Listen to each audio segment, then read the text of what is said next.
pairing cheese with beer, fried cheese drenched in honey, and black market milk. This week, it's all about cheese. Traveling the world to bring you delicious dishes, tasty beverages, and interesting experiences. This is the Destination Eat Drink Podcast on the Radio Misfits Podcast Network. I'm Brent Peterson. Welcome to Destination Eat Drink. Destination Eat Drink is for foodies who love to travel and travelers who love to eat. And this week, it's cheese from Canada, Sardinia, Australia, and more. But first, do me a favor, rate and review Destination Eat Drink if you could. Your 5-star review helps other foodie travelers just like yourself find the podcast. And if you're really into food and travel, my foodie travel guides are available as ebooks. They're filled with all the best things to eat and drink, as well as the coolest things to do in cities in Portugal, Spain, and even Milan, Italy. And I just added a complete Portugal foodie travel guide in one ebook. 17 cities all around Portugal with everything to eat and drink when you visit. It's a must if you're planning a trip to Portugal. Check out my ebooks at buymeacoffee.com/destinationeatdrink/extras, and thank you very, very much. This week on the show, we're checking out cheese from all over the world. Italian cheese, Canadian cheese, Australian cheese, and more. Blue cheese, pecorino, poutine. And I'm starving, so let's eat. Destination Eat Drink.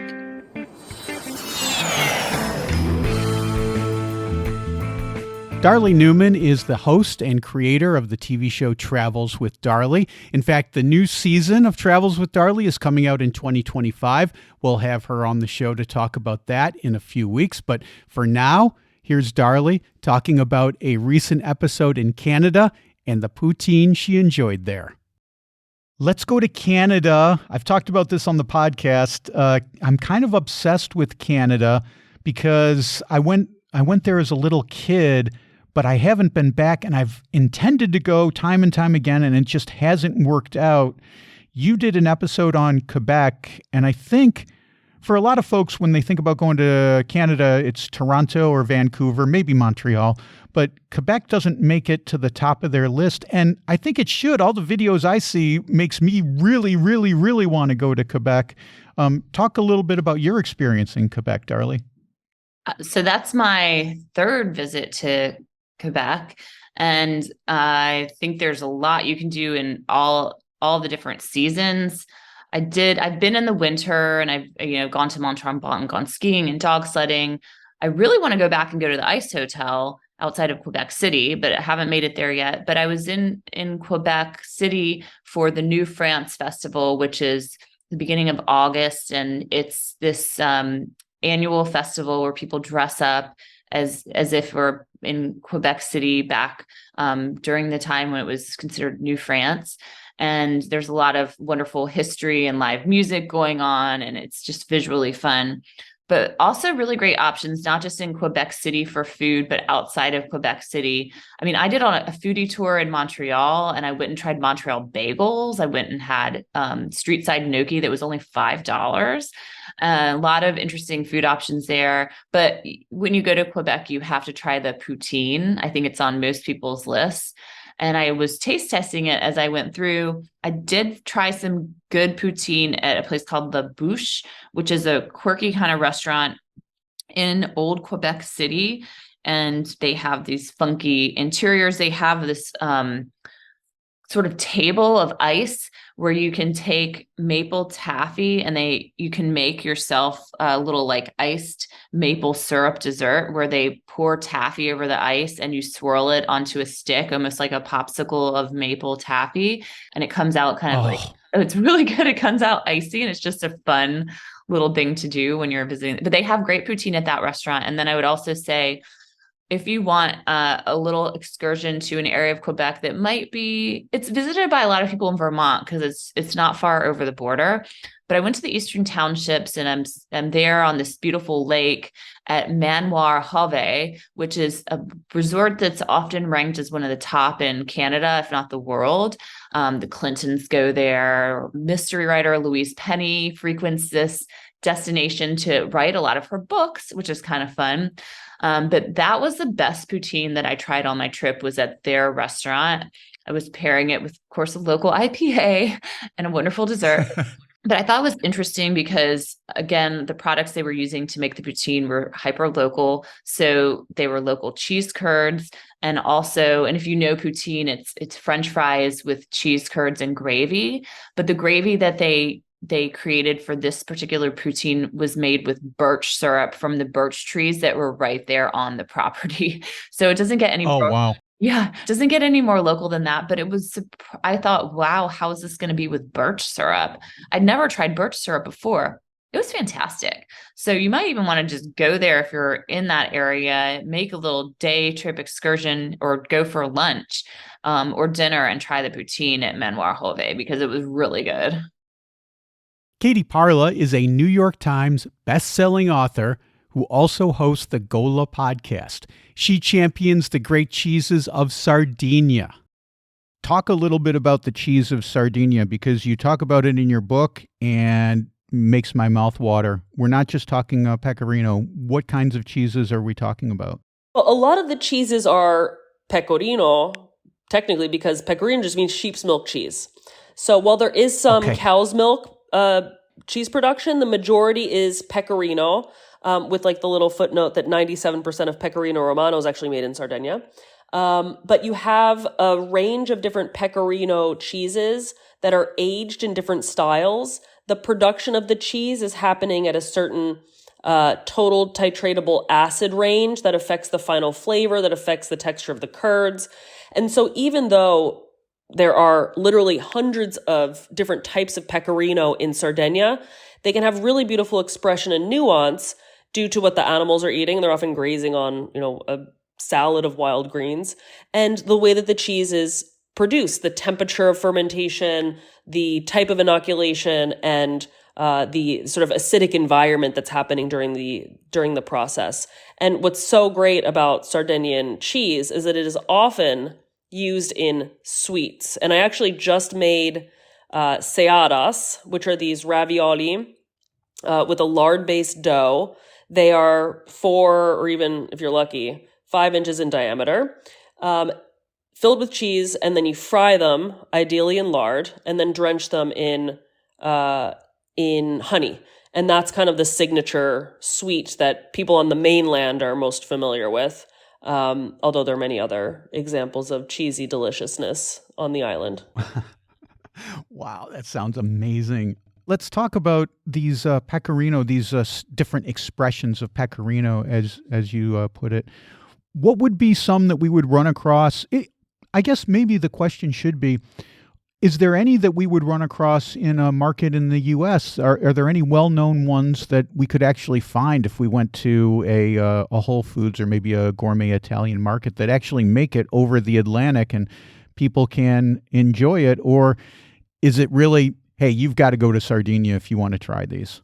You'll find the major appellation. So when I say that, I mean like pecorino romano is a DOP, which implies that the name of the cheese is also its location and style of production. You also have Fiore Sardo and Pecorino Sardo. Those you'll find in Whole Foods and other cheese shops within Italian selection for sure.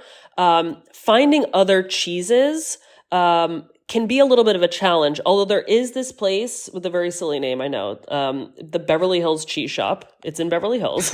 And it's got this incredible curated selection of Sardinian cheeses, but only because the owner really goes through jumping through hoops to import the cheese. It's challenging to move dairy products across the ocean into the United States. Sure. It's not as though you're going to find a huge range of Sardinian cheeses in North America. But then again, when I go to the supermarket or to the cheese shop here, I don't find a huge range of Sardinian cheeses either. It's a matter of going to the island, visiting, and asking about what the local cheese situation is. And that's how you get to experience Sardinian cheeses. So more of my agenda to get you to go to Sardinia.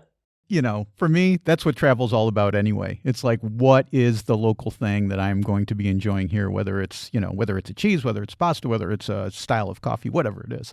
So there you go. Totally. Get the ticket, go to Sardinia. So now with our cheese, one of the recipes that we talk about this simple cuisine in Italy and Sardinia, and one of the things that I saw in your book that really kind of struck my taste buds was the pane frittata. Can you talk about this? Because you do use some Sardinian cheese on this recipe. Yeah, so pane frittata is a dish that's made from soaking pane carousel, which is a twice-baked cheese. Think of it kind of like a pita, but with the thinner layers. And then when you cook pita in the oven, it balloons up. And if you took that pita out of the oven and bisected it into 2 sheets and then baked those sheets again, it would be very crispy and brittle. Mm-hmm. I don't know, it kind of reminds me of like fattoush in a way. That salad with like the pita strips. But the pane frittata is made by taking the sort of deliberately dried out pane carousel, soaking it ideally in mutton broth. You could do veggie broth too. And then spooning over eggs cooked in tomato sauce and then hitting it with a healthy dusting of pecorino. And this could be a starter, it could be a main dish. And it's one of the dishes that in Sardinia, in fact, transcends regional distinctions. There are many pasta shapes or breads or recipes that you only find in one place, whereas you find the cheese ravioli with honey sayata that I mentioned earlier. You find that everywhere, and you find pane frittata in many places as well. It's become kind of like a pan Sardinian dish. It's very good. Bread, eggs cooked in tomato, tons of pecorino. Oh my God. That is, unreal. Kevin Durkee is the founder and Big Cheese at Culinary Adventure Company, a food tour company in Canada. He tells me about his favorite blue cheese.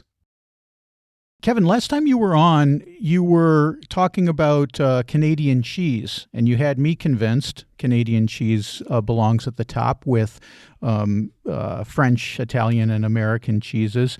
Talk a little bit about what kind of cheese we can get in Nova Scotia. Just a little bit? Okay. Well, you're a cheese guy, so in fact, you don't even have to self-edit. Go ahead and just wax poetic about cheese. I appreciate that, Brent. Actually, I'm going to spend most of my time letting the world know about my favorite blue cheese. Blue cheese is an interesting thing. It is, for a lot of folks around the world, can be quite polarizing, particularly here in North America. We had a lot of Danish and strong and really, really pungent blue cheeses coming in the 70s and 80s. And for many of us, that's what we grew up on. Buffalo wing with a blue cheese dip and sort of this weird sort of acidy kind of energy to it. We didn't really have subtle, sweet and nuances of blue cheeses that are found around the world. A number of years ago, I was introduced to an incredible business called Blue Harbor Cheese. And again, they're found in Dartmouth. So this is almost like the Dartmouth podcast today, but it's sort of the Brooklyn, if you will, to Halifax. It's got that sort of edgier focus with artisanal producers and lots of delicious things happening. But Blue Harbor Cheese is an artisanal cheese producer. They specialize obviously in traditional and not so traditional handmade cheeses. But I think one of the best things about this business is that it is almost predominantly women owned and led. Lindell Finley is the cheesemaker and owner. And when she started the business in 2013, she wasn't represented in Canada. She wanted this passion of making cheeses, wanted to focus on really great local quality using incredible Nova Scotian milk.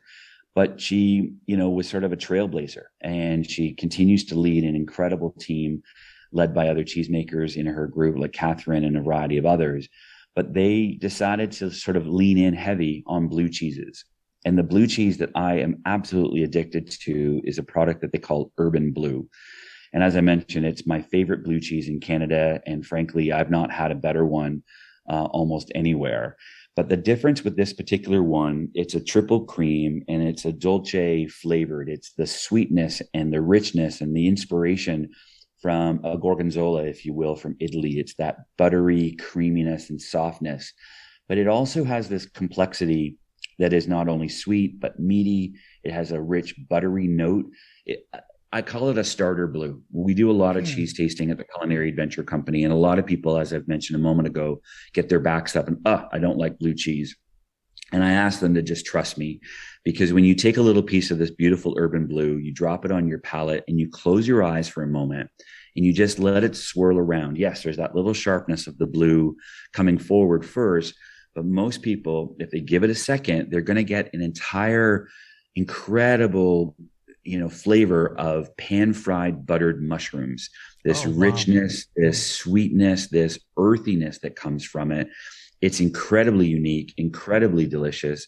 And even the look of it, they make it in this long loaf. So it's a shorter, square loaf. And these beautiful slices have the incredible veining going straight through. And it's a gorgeous piece to have on any charcuterie cheese board. But again, with this sort of triple cream, this richness, this sweetness, it's not that sort of powerful, knock your socks off kind of effort of like a Maytag blue cheese or a heavy Danish blue cheese. It's subtle, it's sweet, it's meaty, a little drizzle of Canadian maple syrup or a local honey from Nova Scotia just absolutely pops it. It is incredible. And you probably have heard, and hopefully your listeners have as well, my mouth has been watering as I've been explaining that. So it is really a favorite of mine. So Blue Harbor cheese, they make a few other options, some washed rind and some other cheeses, and they're always continuing to innovate. But their signature, the top of the heap, is the urban blue. And it is something that you need to try. One thing to note, in Canada and like elsewhere in the world, we have sort of 3 levels of cheese production. We have a local market system where you can be licensed to sell just within your sort of geographic region. You have provincial licensing, which means that if I produce it in Nova Scotia, I can sell it anywhere in Nova Scotia. But then you need to have federal licensing, which takes you out of Nova Scotia and be able to be sold and enjoyed everywhere. Only till about 2, maybe 3 years ago now, Lindell and her team were only provincially licensed. So it was something that I had to travel to Nova Scotia for. I had to fill up my suitcase and bring it home. Wow. But recently they've been able to have federal licensing. So now I can find it in, my local cheese shops. I can buy it from Lindell directly and get it into some of the things that we do at the Culinary Adventure Company. So anyone headed to the Maritimes needs to really source it out. It's incredible. I love this idea of the urban blue, and I'm telling you, Kevin, this is how we're going to get my girlfriend to like blue cheese, because she's one of those people that you're talking about that hasn't had great experiences with blue cheese. I love it. She's been more reluctant, so this is going to be her entry point into blue cheese, the urban blue. And it's made by women for women. So it is an incredible story as well of, artisanal entrepreneurship and innovation. And these incredible women are making something really spectacular. So yes, I think we've got her. We've got something for her. Another thing you mentioned about the cheese that I found fascinating, something that I didn't think of before that makes total sense, was you said, pairing the cheese with some local honey, which of course everyone knows honey and cheese is a beautiful combination, but you also said maple syrup. It makes total sense. Maple syrup would be a perfect pairing with cheese for the same reason that honey would be a perfect pairing. But I don't think I've ever had maple syrup on my cheese board. This must be a Canadian thing, but I think it's a brilliant idea. I think so. It certainly is representing the power and the delicious, efforts of maple. I mean, it's, I think if you prick any Canadian, we probably bleed a little bit of maple syrup somewhere. So it happens. But I think the difference with maple rather than honey can certainly be delicious, but unless you get a variety that has got a real floral note, honey can be quite sweet just on its own. And when you get that sort of warm amber notes of a maple from obviously a beautiful, rich, dark maple syrup, it can really counter a lot of the saltiness and a lot of the, the other flavors that are complemented on a cheese board or a charcuterie board. So maple syrup is a little bit of an inside tip for anyone in the world. If they can get the good Canadian Quebec maple syrup, as we spoke before, some great Canadian cheeses, a little goes a long way. Monique Bayer is the founder of Walk Melbourne Tours. She talks about Australian cheese and how foodies there skirt the rules regarding raw milk. The one last thing I wanted to ask you about, Monique, is cheese, because I don't Oh, necessarily sure. think about cheese when I think about Australia, but you've got a huge countryside. There must be lots of dairy farms there. And I read about something called a black pearl cheese. Maybe you want to talk about that, or maybe you have some other kind of cheese that you'd like to talk about. But tell me about cheese in Australia and Melbourne specifically. Sure. Well, if you think about the kind of environment that produces wine, quite close to that often is a similar kind of environment where dairies might be um, amenable in the same kind of climate. Does that make sense? Yes. So if you think about France, where the red wine grapes grow, also pretty good for goats and sheep and, small scale dairies and that kind of thing. So it goes to say that in all the different wine regions across Australia, often there's pretty good cheese making as well. I don't know about the Black Pearl, to be honest with you. What I do know about is that we've got some fantastic cheesemakers in Australia. Some of the most delicious cheeses, especially goats, especially Chev, I've had are local. And we have a lot of very strict import laws in Australia to do with importing unpasteurized goods for biosecurity concerns. So if any of the unpasteurized cheeses must be made locally. Does that make sense? Yes, yes. Same in the U.S. Raw cheese, Yeah. raw milk cheese is very difficult to come by. So you'll see small farms that make their own, and it sounds like you have a similar rule there, where you're not going to find like raw milk French cheese coming in Australia. Except for Roquefort. You got to make the exception for Roquefort, right? There's a long story that goes back, actually. We've got one particularly high-profile cheese expert in Australia, and he fought against the regulations against Roquefort for a long time. And so Roquefort goes through stages of being allowed and not being allowed into the country. But there's obviously a whole lot of other great European raw milk cheeses that are still regulated against. In fact, the production of raw milk cheeses in Australia for sale, or raw milk, is also, to the best of my knowledge, illegal. And so you'll see at farmers markets, particularly dairies, selling bath milk, bottled bath milk. And everybody knows that it's just unpasteurized milk, and people buy it and they have to buy it under the premise that, I'm just buying this to take a bath in it. Oh, my goodness. It's not for consumption.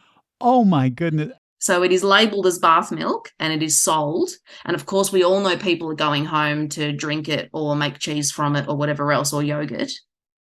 But it can't be sold as an edible product. It's at your own risk. This is black market milk. I love it. Such a great story. Having said that, that's very small scale production, and we have lots of fantastic organic and biodynamic dairies who do pasteurize their milk in a gentle way, and they sell it all across the country. Don't worry. So we have very good quality milks in lots of different labels, but there is sometimes at the farmers markets you will see that kind of black market bath milk. Okay, that's Monique Bayer. You can reach her and book a tour at walkmelbourne.com.au. I've also got links to Kevin, Katie, and Darley in the show notes. Well, that's it for this week, and that's it for 6 years of the podcast. Yep, 6 years of Destination Eat Drink. Next week, we start year 7. Next week's episode will be in Lyon, France, for a candy honoring silk workers, the surprising origin of French macaroons, and a market named for a gastronomy legend. That and much more in one of the truly greatest foodie cities in the entire world, Lyon. So don't miss that. Until then, I've got a lot more foodie travel stuff for you to check out. I just posted a brand new story. This is about climbing to the top of the tallest lighthouse in Portugal. And yep, I have the pictures to prove it. You can read that at destinationeatdrink.com/blog. I also have a brand new video. It's about a meal cooked in a volcano in the Azores. It's true. And you can see that by clicking on the video tab at destinationeatdrink.com or by going to my YouTube channel. That's youtube.com/@destinationeatdrink. Destination Eat Drink 946. And remember, my ebook, Foodie Travel Guides, are available at buymeacoffee.com/destinationeatdrink/extras. They make a great gift for the foodie traveler on your list, and thank you very, very much. Destination Eat Drink is distributed by the Radio Misfits Podcast Network and Ed Silla. Thanks, Ed. I'm Brent Peterson, and I'll see you down the road.